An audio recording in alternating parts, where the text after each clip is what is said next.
ንስሐ የሌለው ኃጢአት አትስሩ።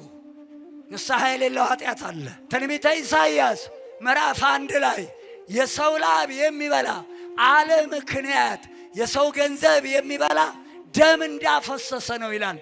ደም ያፈሰሰ ደሙ ይፍሰስ። ዘፍጥረት 9 ቁጥር 6 ነፍስ የገደለ አልቦቱ ንስሐ። ስለዚህ የሰው ላብ የበላም ደም ያፈሰሰ ነውና አልቦቱ ንስሐ። ጉቦ የበላ ዘር አይወጣለትም። እነሆ በደልን ይጸንሳሉ፣ ጉዳትን ይወልዳሉ። የጉቦ ተቀባዮችን ድንኳን እሳት ትበላለች። ቅርንጫፉ ይሰበራል፣ ዘር አይወጣለትም።